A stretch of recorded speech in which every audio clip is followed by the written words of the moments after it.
세 절 말씀 우리 다 같이 한 목소리로 읽습니다. 내가 여호와를 기다리고 기다렸더니 귀를 기울이사 나의 부르짖음을 들으셨도다. 나를 기가 막힐 웅덩이와 수렁에서 끌어올리시고 내 발을 반석 위에 두사 내 걸음을 견고하게 하셨도다. 새 노래 곧 우리 하나님께 올릴 찬송을 내 입에 두셨으니 많은 사람이 보고 두려워하여 여호와를 의지하리로다. 아멘.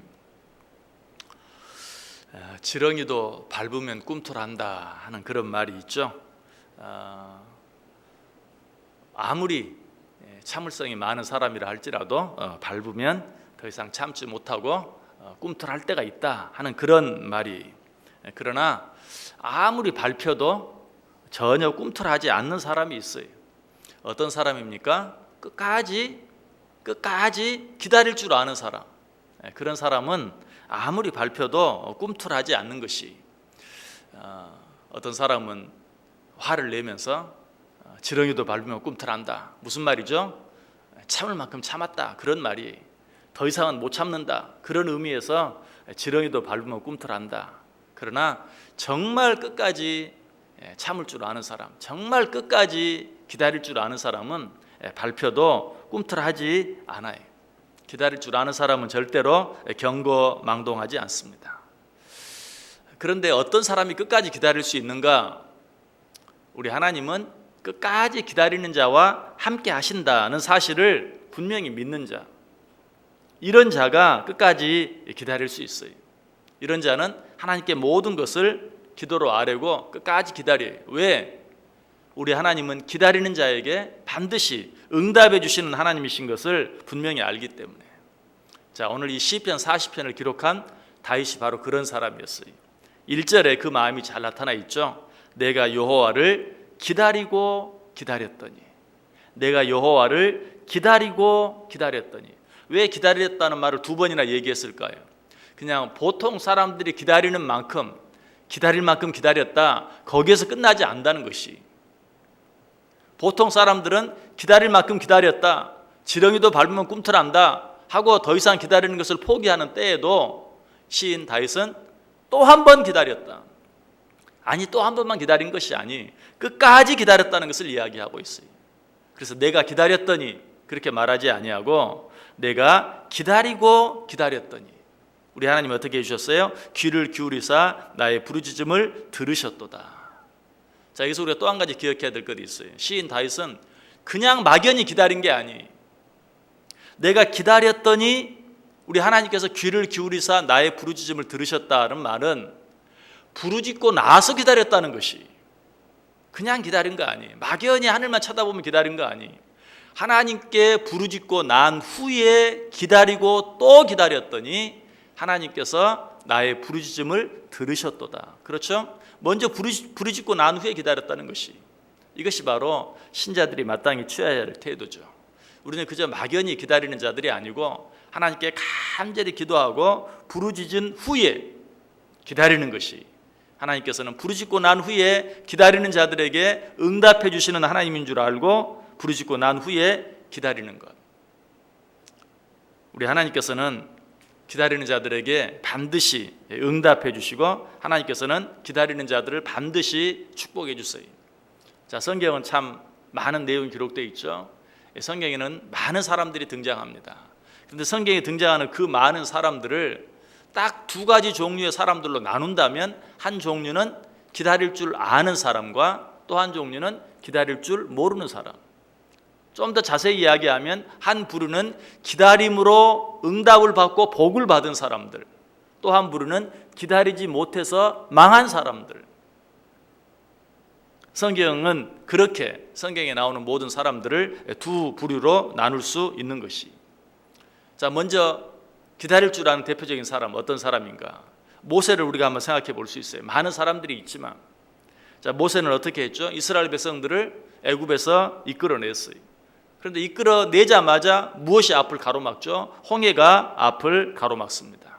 홍해만 앞을 가로막나요? 홍해가 앞을 가로막으면 옆으로 돌아서라도 가면 되죠. 그러나 뒤에서 누가 쫓아와요? 애굽 군대가 쫓아와요. 이런 경우를 뭐라고 말해요? 진퇴양난이라고 말하죠. 앞으로도 갈 수 없고 뒤로도 물러날 수 없는, 어떻게 할 수 있는 방도가 없는 그런 때였어요. 모세가 할 수 있는 일은 아무것도 없었어요. 모세가 데리고 가는 이스라엘 백성들은 무기라고는 하나도 없는, 자기가 살던 곳을 떠나서 이제 새로운 곳을 향해 나아가는 그야말로 이주민에 불과해요. 그런데 뒤에는 훈련된 애굽 군대가 수많은 병거를 갖추고 쫓아오고 있어요. 할 수 있는 일이 아무것도 없어요. 그때 모세는 어떻게 합니까? 출애굽기 14장 13절과 14절에 보면 모세가 백성에게 이르되 너희는 두려워하지 말고 가만히 서서 여호와께서 오늘 너희를 위하여 행하시는 구원을 보라. 너희가 오늘 본 애굽 사람을 영원히 다시 보지 아니하리라. 여호와께서 너희를 위하여 싸우시리니 너희는 가만히 있을지니라. 가만히 서서 하나님께서 하시는 일을 기다리라는 것이, 하나님이 너희를 위하여 무슨 일을 하시는지 기다려 보라라고 말하고 있어요. 그 결과는 어땠습니까?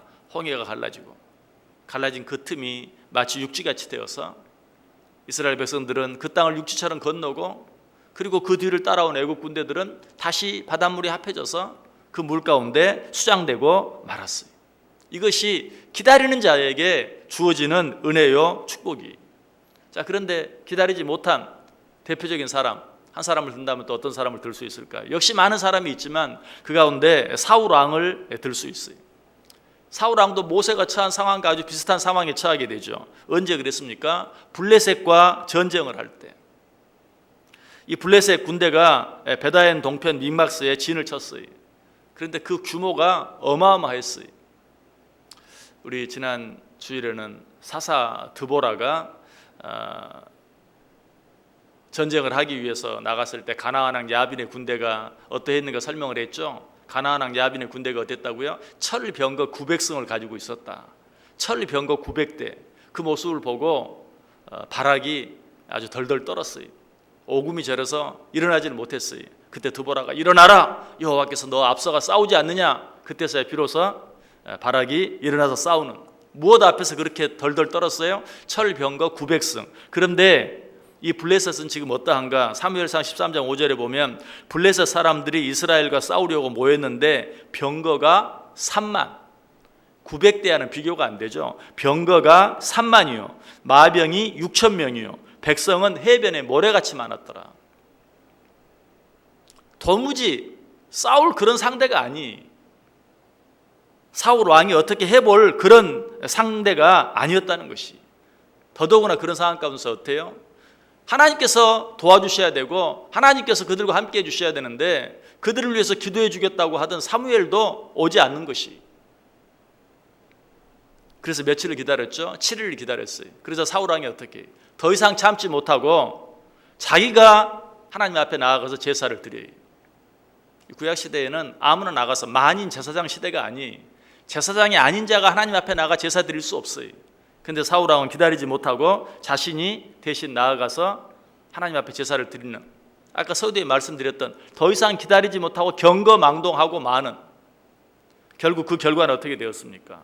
블레셋과의 싸움에 대패할 뿐만 아니라 그는 왕위에서 쫓겨나서 결국 망하게 되고 많은 것을 보게 돼요.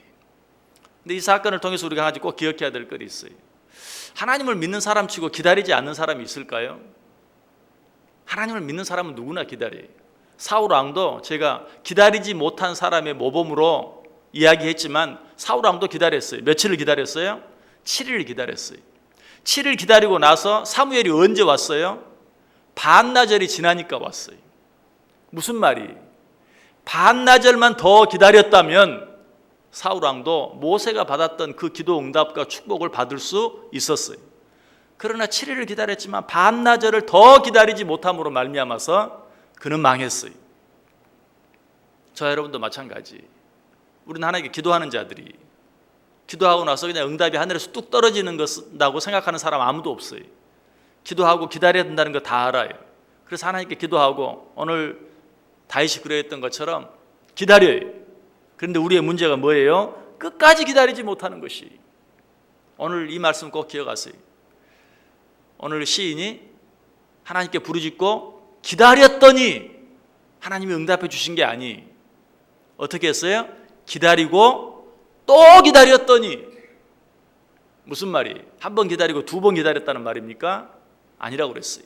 끝까지 기다렸더니, 기다리고 또 기다렸더니 하나님께서 그 기도에 응답해 주셨다라는 사실이에요.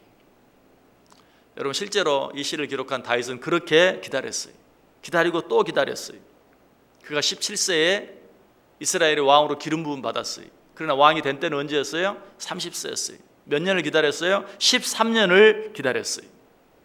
그러나 그것도 처음부터 한꺼번에 왕이 된 게 아니, 처음에는 반쪽 남유다의 왕이 되었어요. 기다리고 기다렸는데 고작 된 것이 반쪽 이스라엘의 왕이 된 거예요. 그러나 그는 포기하지 않았어요. 겨우 이겁니까? 불평하지 않았어요. 기다리고 또 기다렸어요. 반쪽 이스라엘의 왕이 될 때까지 기다리고 또 기다렸더니 어떻게 해요? 이번에는 전체 북이스라엘 장로들이 가만히 있는데 찾아와서 우리의 왕이 되어 주십시오 하고 그를 왕으로 세움으로 말미암아서 전체 이스라엘의 왕이 되는 것을 보게 돼요. 이게 기다리고 또 기다리는 자들에게 주어지는 축복이. 이사야 30장 18절에 말합니다. 그러나 여호와께서 기다리시나니 이는 너희에게 은혜를 베풀려 하시며 일어나시리니 이는 너희를 긍휼히 여기려 하심이라. 대저 여호와는 정의의 하나님이시라. 그를 기다리는 자마다 복이 있도다. 예레미야가 3장 25절 26절에도 말해요. 기다리는 자들에게나 구하는 영혼들에게 여호와는 선하시도다. 사람이 여호와의 구원을 바라고 잠잠히 기다림이 좋도다.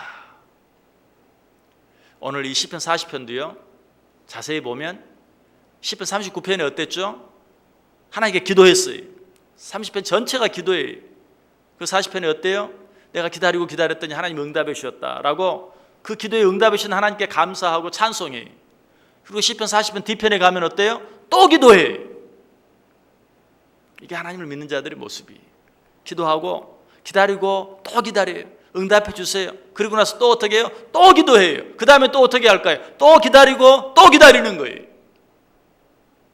우리 하나님은 기다리는 자들에게 복을 주시는, 기다리는 자와 함께 하시는 분인 것을 오늘 우리에게 분명하게 가르쳐 주셨어요. 오늘 본문에도 기다리고 기다렸더니 하나님께서 어떤 응답? 모세가 홍해 앞에서 하나님이 하시는 일을 기다렸더니 홍해가 갈라지고 이스라엘 백성들은 무사히 건너고 애국 군인은 수장되는 그런 놀라운 축복을 주셨던 것처럼 오늘 본문도 보세요. 내가 여호와를 기다리고 기다렸더니 귀를 기울이사 나의 부르짖음을 들으셨도다. 어떻게? 나를 기가 막힐 웅덩이와 수렁에서 끌어올리시고 내 발을 반석 위에 두사 내 걸음을 견고하게 하셨도다. 오늘 우리가 왜 이 자리에 나와 있습니까? 하나님께 기도하기 위해서. 기도하고 오늘 하루 어떤 삶을 사시겠어요? 기도했으면 모세가 이스라엘 백성들에 명한 것처럼 너희는 이제 하나님께서 너희를 위하여 행하시는 일을 보라. 너희는 이제 하나님께서 너희를 위하여 베푸시는 은혜를 기다리라. 하나님께 맡기고 기다리는 자의 삶을 사세요. 경거망동하는 것이 아니라 기도하는 자들답게 기도하고 기다리는 삶을 사세요. 그렇게 할 때 하나님께서 모세에게 베풀으셨던 은혜, 오늘 시인 다윗에게 베풀으신 그 놀라운 은혜, 수렁에서 건져주시고 또 발을 반석 위에 높이 들어주시는 그런 은혜를 이 하루도 풍성히 누리며 살아가는 저 여러분 꼭 될 수 있기를 주님의 이름으로 간절히 축원합니다. 기도하겠습니다.